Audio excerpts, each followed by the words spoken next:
ወንድሜ እርዳኝ። አልችልም። ሚስኪንን መቋቋም አልችልም። እይና ተማር።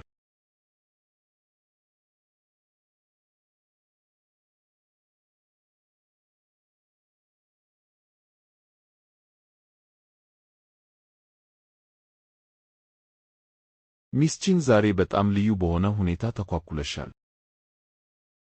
ቀዝቃዛው እና ገለልተኛው ሱፐርስታርሽን። መቼ ነው ሴቶችን ማማለል የጀመርከው? ምክንያቱም አንቺ እንደ እነሱ አይደለሽም። ውስጥሽ እሳት አለ። በሌሊት ሰማይ ካለው ብሩህ ጨረቃ ይልቅ የበለጠ የሚማር። ስለ ምን አይነት እሳት ነው የምታወራው?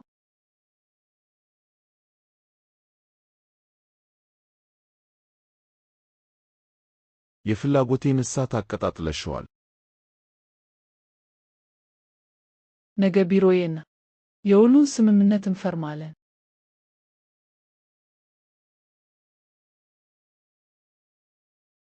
ዋው! አንተ ምርጥ ነህ ወንድሜ።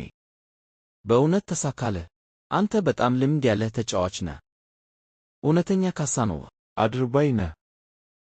ና ሌላ መጠጥ እንጠጣ።